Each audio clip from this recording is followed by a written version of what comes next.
Hey, welcome back, everybody. Oh, man, this is going to be so much fun. My guest today, as you all know, is Michael Sherlock. And first, thank you so very much for taking time out of your schedule to spend some time with me on my podcast. Oh, absolutely. My pleasure. What a great opportunity to be here. And another thank you goes out to you. I'm going to do this publicly versus in the intro. Thank you for being on my editorial board for the book off script, mastering the art of business improvisation. Your comments and your feedback were wonderful. Thank you so very much for giving me Oh, your time to do that. you're most welcome. And I pre-ordered the book as well. So looking forward to that coming out. And you heard she's already pre-ordered. So if those of you who are listening, you need to go out there and pre-order it today because it'll go up Mm-hmm. 20% on October 6th. So let's talk about shock your potential. How did Mm. this? How did those three words become your brand? Peter, when I tell you the story, you're going to go, oh, really? Couldn't you come up with something better than that? Because you know how you're the accidental accountant? This was a Yeah, total accident. And when I left corporate America and I'd published my first book and I wanted to write more books, I wanted to speak and train. And I knew, okay, I'm a serial entrepreneur, so I've done this before. So, you got to get yourself together, get yourself a website, get your logo, all those pieces. And the gentleman who was helping me put together my website, he's like, okay, Michael, what makes you different than any other speaker out there? And I went, uh, it's me. I mean, I'm awesome. I mean, come on. He goes, I know that, but what makes you different? And I said, well, I mean, obviously I'm different. I have funny color hair. My name's Michael. I'm really shocking. People get shocked by not only my name, but what they see, but then they're, really surprised because, I'm very serious about business. And I said, ultimately, it's about getting people to reach their potential, their full potential. And I specialize in leadership and sales leadership. So this was where my mindset was. So I knew he wasn't really impressed with my answer. He's like, that really, that kind of sucks. But he took it and he came back a few days later and he goes, okay, we got a concept for you. And we've already secured the domain name just in case you like it. And if you don't worry about it. But what do you think about this? Shock your potential. And I went, I don't think so. really. I know. I was like, I don't know. I mean, that's not really what I'm trying to do. And I said, but let me think about it. And so Peter, I literally thought about it for 3 weeks. 3 weeks. I mean, I overanalyze a lot of stuff. I totally overanalyze that. And then one day I woke up and I was going for a walk in the morning and I went, oh, duh, like that's it. Shock your potential. That's me. And it was totally by accident and I almost let it slide. Well, I'm glad you didn't. And I remember the first time that we didn't really meet, but you were in a webinar about going wide with ebooks with Kate Colbert, the publisher of both. I don't know if she did your book. Yep. Yeah. Yep. She's done all my books. And I went, who's the cool lady with the, I thought purple, pink, I'm colorblind hair. Mm-hmm. And then as you were, participating in this webinar, I went, wow, she's got it together. There's something there. There was something there was the confidence in your voice and the way you articulate. I went, wow, that's impressive. And Oh, that's the first time I've let that out. So I haven't said that before, and I wanted to share that because I vividly remember and I remember talking to Kate how cool you and when she said, oh, well, thank you. maybe we can get her to do be on the editorial board. I went, oh please, just please, oh please do, oh please. Because I love the brand and I love your background in sales. I mean, you didn't just head up some small organization of three salespeople. I mean, No. you had a massively huge job um, Yeah. in the pharmaceutical medical supply area, Yep. and I thought maybe that's how your hair turned that color because I mean, most people's hair turned gray. Yours just happened to turn purple. Exactly. Or blue or green, or you never know what it's going to be because it changes about every 6 weeks. Okay. In fact, with what you're looking at right now, this is actually very, very mellow for me. I am about 2 weeks from getting it all done again. So this to me, I look in the mirror and go, gosh, I look kind of boring. Well, I have to share the story that you shared with me before we went on about your color of hair. And you said during the pandemic, Yeah. you couldn't go get it done. And okay, guys, listen to this. Yeah. Her husband volunteered to help her color her hair, especially in the back where she couldn't see, and actually Yep. cut her hair. And Absolutely. that goes to Husband of the Century Award. Oh my God, he's so good. And I mean, he loves my hair. In fact, the whole joke and my hairstylist knows this, every hairstylist in her salon knows this, is that the question is, will I leave the hair salon and go home? Will he say, it's too subtle? Because he likes it when it's bold and crazy. And so, as the pandemic went on and obviously couldn't go get my hair done, and the roots are starting to grow. And I'm like, well, let's just add some blue and let's add some more blue and let's go pick up some purple. I mean, I was clearing CVS out of all these colors. But he's like, you're missing some spots. Let's help, let's work on this. And it really was fun because he was really committed to making sure that my hair, especially because you know how much video stuff I do, he didn't Yeah. want me to feel during that time like I wasn't pulled together. And so yeah, I mean Mm. it's pretty cool. And he would do it in a heartbeat again today if I asked him to. Well, we have it on record now for sure. So you have to make sure that he listens to at least at this piece of this interview. I I know what he's will. committed to. Oh, he'd be happy to do it. I do have the husband of the century without a doubt. That's cool. That's great. So with this leadership development, and you said sales leadership development, Hmm. which Yeah. my Scooby Doo went, oh, tell me more about sales leadership development. Yeah, it's really important. Leadership at the core is something I'm really passionate about, which is what, prompted me to write my first book, which is called Tell Me More: How to Ask the Right Questions to Get the Most Out of Your Employees.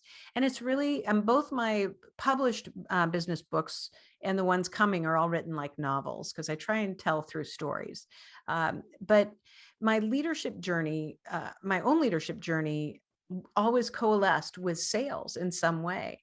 And so to me, it's really, really important that we understand that leadership strategies are different in a sales environment. You can use some of the same concepts, but you have to apply them differently, especially when you're trying to help salespeople who are hesitant, who are young, and I don't necessarily mean young by age, but young in the field, Mhm. that are nervous, maybe aren't confident closers. Leadership in that environment is really, really critical because you have to help people overcome their own fears, their own obstacles, and get to the point where they don't see sales as this big bad word, but they see sales as a relationship and how you navigate the ups and downs of relationships and where you are.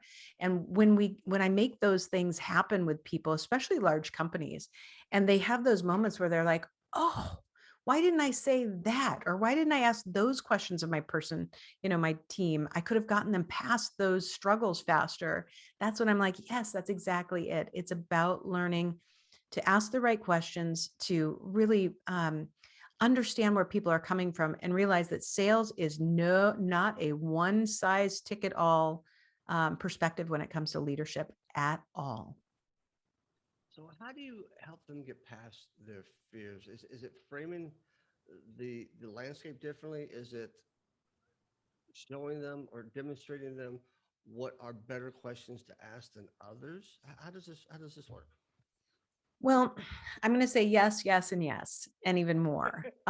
So I've worked in sales. My actual first job at 16 years old, I got hired at a jewelry store as a gift wrapper. And I got hired and I started in October. And by the time I got to Christmas time, I was selling diamonds and Rolex watches. And I had this amazing opportunity where it never dawned on me that sales was something to be frightened of. When somebody walked into the store, the jewelry store, I'd say, well, hello, what brings you in? Well, I'm looking for a diamond ring. And I'm like, okay, let's talk about it. What kind? Is this for an engagement? Is this an anniversary? Do you know what kind of diamond? Do you know what color? Of goal do you want? And all I would do is ask enough questions till they got to the point where they said yes. And I'd say, well, here's some things that absolutely meet what you're looking for. Do you like any of these? And most of the time they'd say, yes, that's exactly what I want. I'd say, great, it costs X amount of dollars. Would you like it? Yes, I would. Do you want to pay by credit card, check, or card? At that time, we took checks still, back in neon ago. But really, sales is about figuring out just what questions you need to ask someone so that when they are ready to purchase, that it's seamless for them, but not getting hung up on the fact that if that person walks in today, that today the sale must be made. The goal is to find out from that person on the other end of the phone who walked into your store, who's sitting across the table, what exactly do you want to buy? How much do you want to pay for it? And when do you want to complete the transaction? And if I know those pieces of information, I can make it incredibly smooth and easy for everybody. To me, sales is just another way of meeting somebody's expectations. But to get there, you have to get out of your own head. So is it the fact that when maybe some of the younger ones are going through sales training, this might not be part of the process of that training. It's True. talking about the product itself, and this is what the product will do for your your customer, or this what this medical device do for or a patient.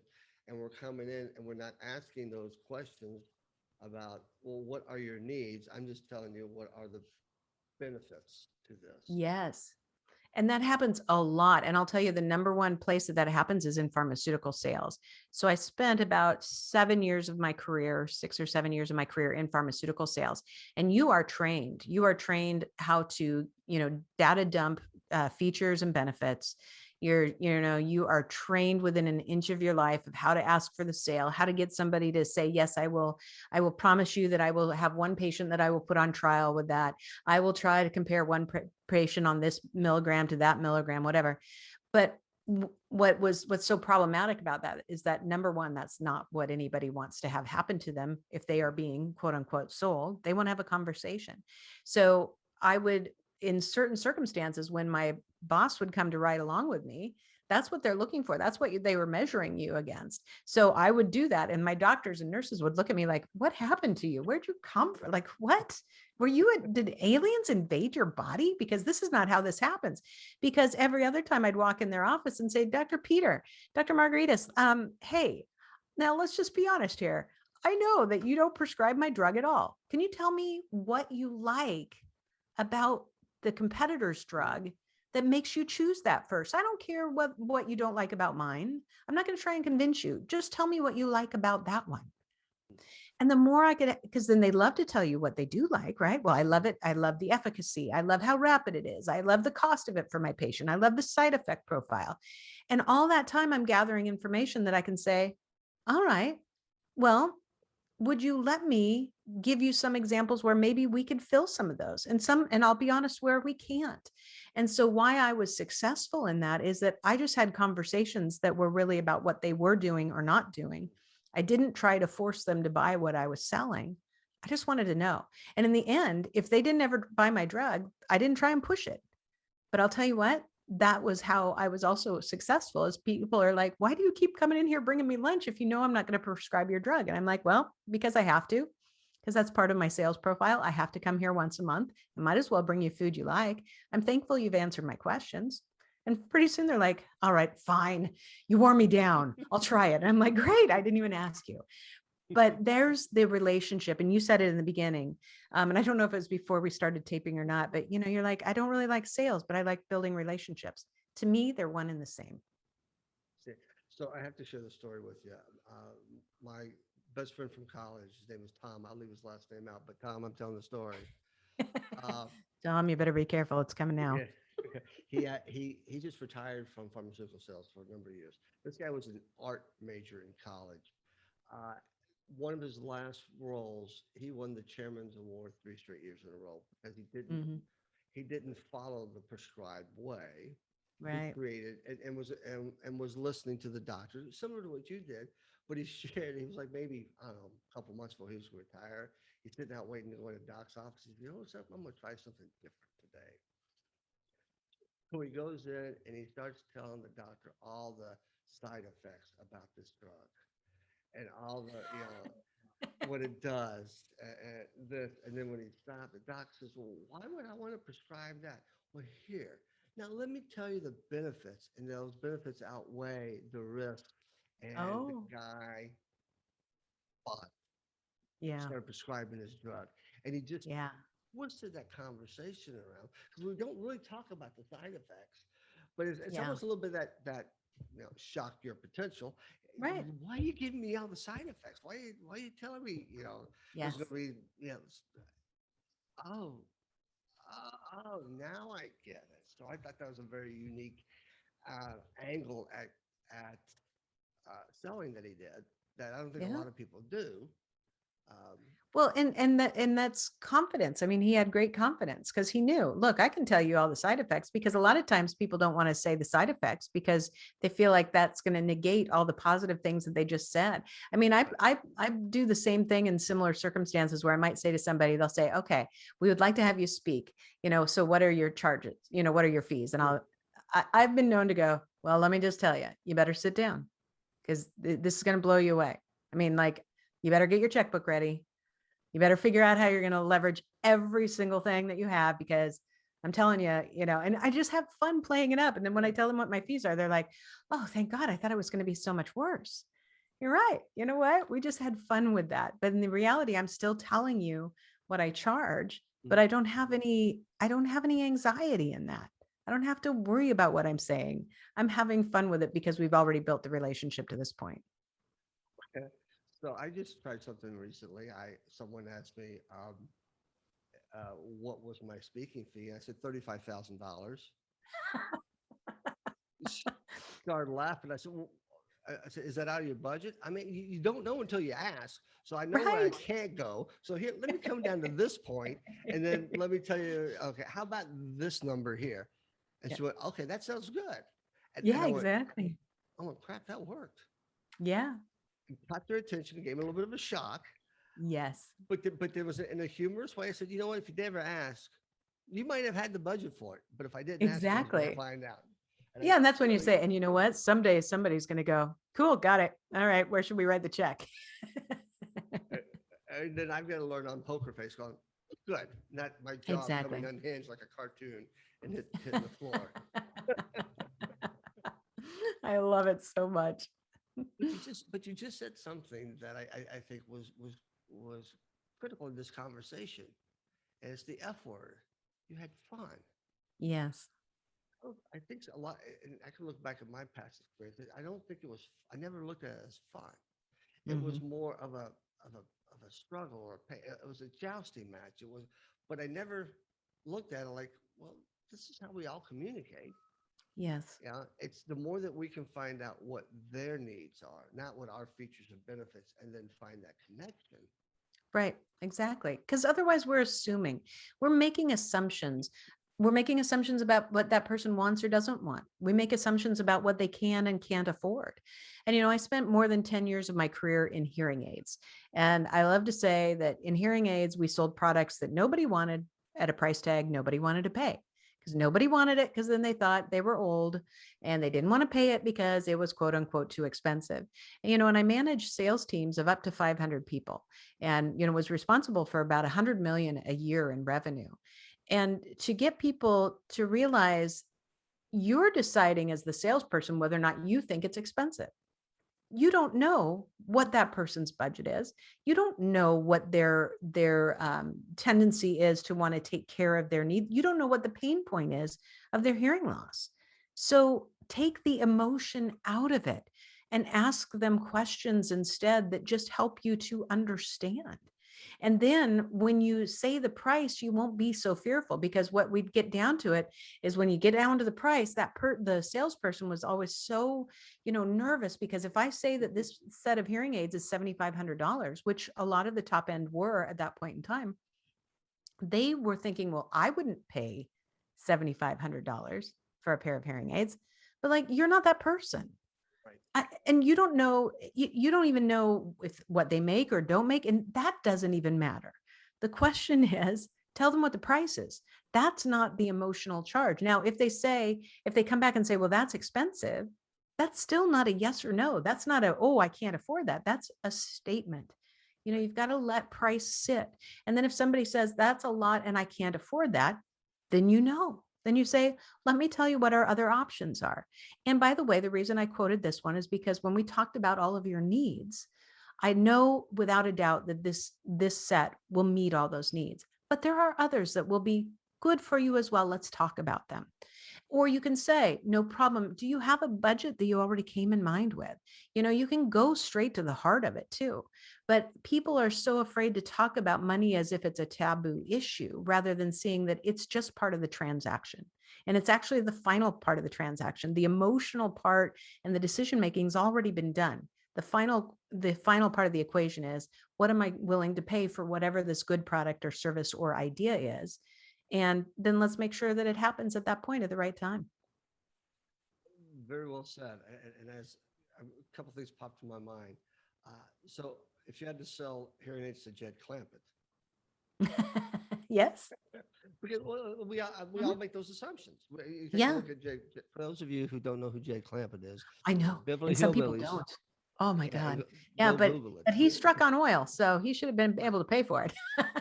That's right. But we tend to judge the book by the cover and Yes, make a tremendous amount of sense. But the one assumption that we make is, I would never pay for that. So why would someone else? exactly. Yeah, we put our assumptions onto other people, and that's just not fair. And it's just like, and this is probably something that I suffer from, but I have an example of this in my second book, which is Sales Mixology: Why the Most Potent Sales and Customer Experiences Follow a Recipe for Success. Like I'm doing the plugs for my books. And in it, I Nice talk job. about, thank you. And in it, I have this example of, a restaurant where the quote unquote guest is, testing a new server and says, is asking him all kinds of questions and then says, well, what do you recommend, based on the specials or whatever? And my example is that when the server says, oh, well, I think you should have the meatloaf because the meatloaf's fantastic. Well, if you haven't asked me, well, we have a number of great specials. Let me just clarify first. Do you like meat, fish? Are you vegetarian or vegan or whatever? Because you need to clarify, because what if you say the meatloaf is great and I go, well, I don't eat meat. Oh, well, then you should have the pasta fajoule. Oh, I can't eat shellfish. You know, Mm. then all you're doing is disappointing that person. Whereas if I could say first, well, you know what? I don't care for beef, chicken or fish are fine. I'm allergic to shellfish.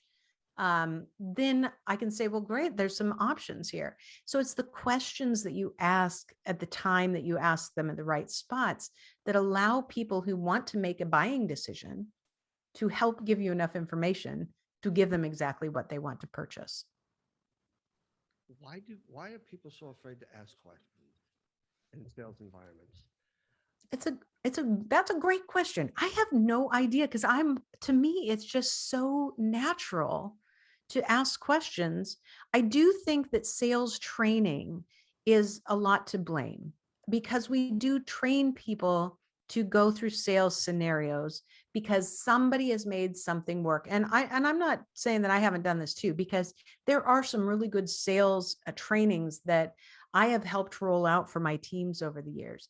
But I've always said too, this is a script, but it's not to follow verbatim. I mean, just look like off script, improvising. Look, the script is a guide. The script is not it's not a map that you go from here to here to here. It's a guide to give you that visual standpoint of what you're trying to achieve. And some of the phrases in that maybe you want to use. Some of those questions and the way you ask them and when you ask them, you may want to use. But the whole goal is to elicit enough responses to get people to purchase verbally themselves. And that's the whole goal. But I think the reason people are hesitant is that, especially if they are being measured by how well they follow the script, how well they follow the sales process, that's terrifying to go against that, even though they know they don't like it. They know they don't want to follow that, but they're afraid to not do it, which makes them more uncomfortable in the process. Oh, by the way, thanks for the call out plug for my book. Appreciate that. See, I plugged both my books and I plugged your book as well. Even better. And I think that is would be a valid point, because we tend to follow the script, Mhm. and if I bring it to the improvised world, we tend to follow the script and quit listening. Yes. Yes. And one of the things, let's talk another example from your book when I was on the editorial committee, that I loved this example where you're in this improv class and you're supposed to be fishing. And, or, and you're up there with somebody else and and you're like, it's a beautiful day for fishing or something. And he says something else and you're like, no, we're catching trout. And he's like, no, I'm fishing for, bullhead sharks. I don't know what it was, but your whole point after that story was the improv teacher said you didn't listen to him. He told you that he changed the script and you wanted to go to your script. And I loved that you shared that, because I think that's exactly what happens in these situations is people like, oh my God, you're going off my script. I've got to get us back on script, instead of whatever somebody tells you, that's going to help you. You can't go down too many rabbit holes. You got to keep things somewhere, between the fenders, but it still is that element of, this is a process. If somebody is in front of you or on the phone or whatever, and they are there indicating that they want to buy your goods, products, service, or idea, then your responsibility is to help them get to that point. That's the way I see it. I might not be the one who can sell it to him, in which case I need to be big enough to say, you know what, given everything I've learned, I know exactly what you're looking for. I wish we had it for you. We don't, but I know who does. That makes you so much more confident as a person when you say, it's not about completing the sale. It's about making the sale happen for that person at the right time, the right place, the right way. That's when people stop worrying about those little steps in the script along the way. Well, you just gave an example of a salesperson literally parking their ego, Mm-hmm.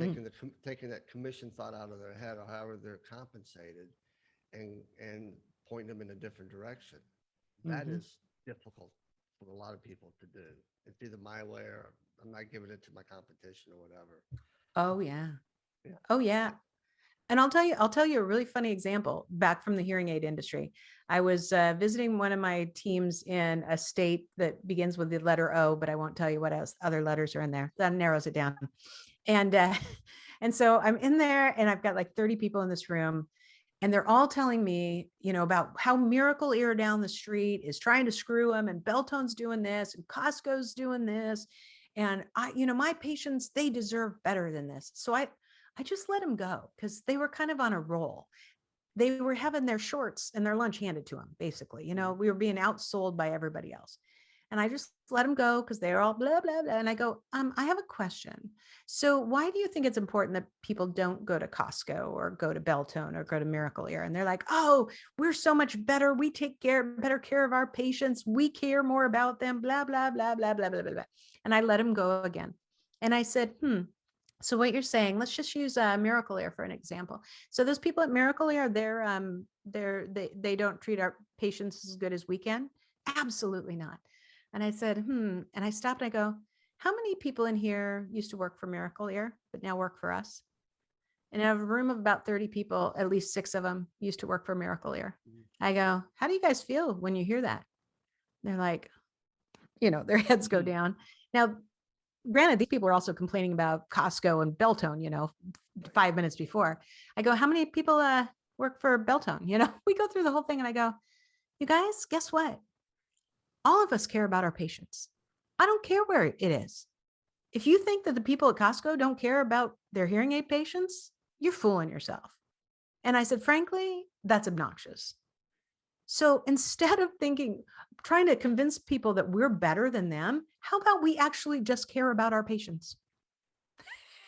And I'll tell you, they were all very shocked. But things turned around really quickly in that district, because they stopped being so ego driven about why it was important that people buy then and buy from them, and realize it's not about that.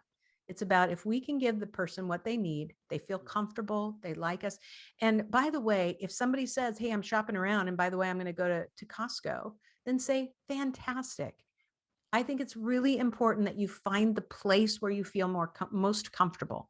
Find the product that you like the best. And if it's with Costco, fantastic. If it's with us, fantastic. I just want you to get your hearing treated. You make a statement like that, people will come back to you more often than you can count, because you're not trying to sell them. You just want them taken care of. Oh, but you've just planted one hell of a seed in their Oh, yeah. head. Oh yeah. Oh Heck yeah. yeah. So you said something earlier, sort of toward, I think towards the beginning of the interview. Do you have a third book coming out? Well, I have a couple. Yeah. So my third book will be Shock Your Potential. Okay. But and I haven't finished it all, and mostly because I kind of stopped writing it as a novel, and I was turning it more into an actual book in the format that I've done the talk, because I've done the Shock Your Potential talk so many times in the last couple of years. But I have two others in motion, but I also have my first actual novel that I'm working on. So I cannot wait to finish that. That's got to be the next one that I finish. That has to come out before Shock Your Potential. Okay, so you've got, it sounds like 30 books in the pipe. Pretty much. Pretty much. And you also do a podcast Yep. 5 days a and week. 5 days a week. And how long are those interviews? 25 minutes. 25 minutes. Okay, so 5 days a week, 25 minutes. Yep. And you're running a business. Yeah. Two businesses. Oh, that's right. I forgot about your other business. Uh, and you're married. And do you sleep? Yes, actually. Yeah. And I don't start work before 9 o'clock in the morning. So I'm getting it pulled together finally. And if I remember early conversation, one of the reasons why you're able to pull it together and not really start work by 9 o'clock is because you have a whole team behind you. I do. I The do. second business venture. Yeah, I do. I'm really lucky that way. And I don't know why I say lucky, because I've worked really hard to make this happen. But almost 2 years ago, I hired my first two people. They're in Kenya. In fact, my entire team is in Kenya, and our second business is all based in Kenya for the people. So I'll explain that. But um, I needed some people that would help me with, admin stuff and podcast stuff and marketing and all that. And because I'd worked with a client who had a team in Kenya, I got to know several people there. So Mhm. that's kind of how that came about. And about this time last year, I had so many people asking me, how did you get all these people? How do I find somebody in Kenya? And by that time, I had actually doubled down. So when the pandemic shut down all my speaking, I doubled down on my business and decided to do all those things that I wanted to do before that I didn't have enough time to, revamp the podcast, create some more programs, work more on my books. And so I added to my team. And so I interviewed probably about 100 people for the, eight or so people that I had working for me by then. And so we started a second business called Kukwa Biz, which means growth in Swahili. And we match virtual assistants and people to do marketing and website management, podcast management, you name it, from Kenya with small businesses actually around the globe. So we have some clients in Mexico, we have one in Australia, we have one soon in South Africa, strangely enough. But yeah, it's been fantastic. So yeah, I have a really great team, and they now manage the day-to-day details for me, so I can work at a different elevation with both of my companies. I've got, when we're done, there's a person I'm going to refer to you that is in desperate need. Mm. And it's not me, but I'm also one of those people that I want to talk to you about that. And I You're like, I have a friend. yeah, I have a friend and I have myself. And how can they, I mean, how can the audience want to find out more about this business of yours if they need that outsourcing help? Oh, yeah. And by the way, we have a lot of people doing accounting work as well. I have a number of we call them talents on Kukwa Biz, who are CPAs in Kenya. So they can just look at kukwabiz.com, which is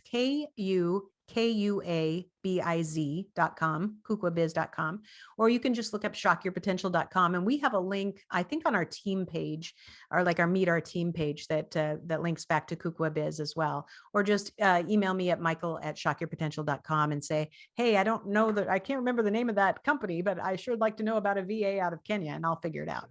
Just make sure Cool. to reference this podcast so I can give Peter credit for it. Oh, thank you very much.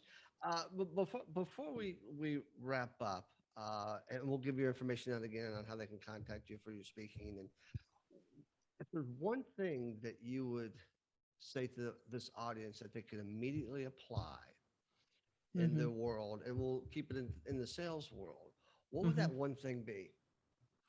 So I'm going to give you very briefly the concept of shock your potential. So I take the letters in the word shock and I have them stand for things. So the H or the S is for stand out.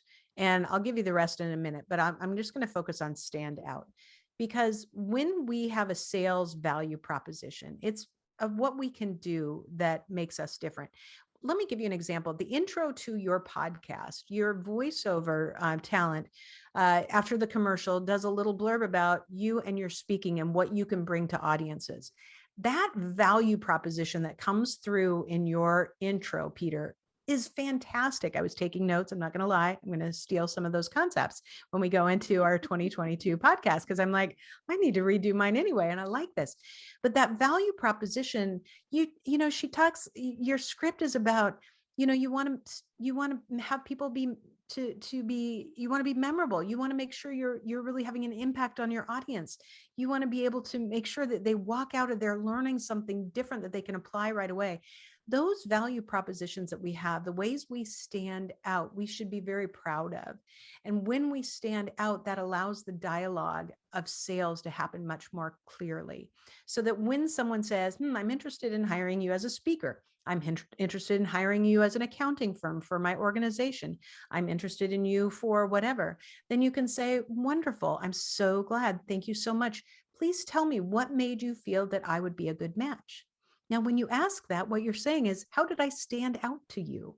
Mhm. Because once you know that, then you know a little bit more about what's important to them.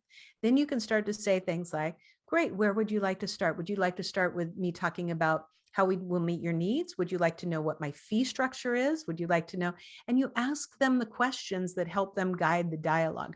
Pretty soon, all it is a matter of going through it step by step until you reach the end. But I'll give you the other letters just real quick. So the S is for stand out. The H is for hone your skills or hire your deficiencies, which is why I now have a giant team. Is there's a lot of things I can do that I don't like to do, I don't want to do, and it doesn't fulfill my business objective. The O is operate as if you're already there. And that doesn't mean fake it till you make it. It means Mhm. look to people who are already where you want to be, see what kind of things are helping them achieve and maintain that success, and see what things are important for you to look at next for your business. C is cultivate the people and opportunities that are going to get you there. So, for instance, I did not intend for my audience for my podcast, or I mean, my guests for my podcast to also be great potential business opportunities for Kukwa Biz.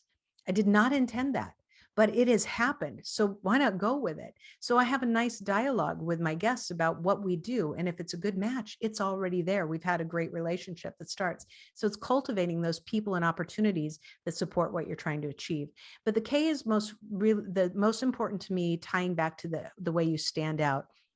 And that's you need to know your value and know your worth.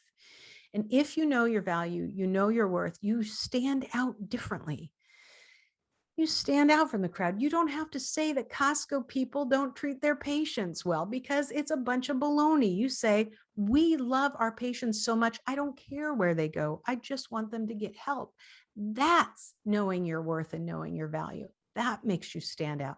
That makes you the person somebody says, okay, I need to write the check. What's the number we're going to put in there? And you say 35,000 and we're all good. Perfect. Perfect. Boom shakalaka. Boom.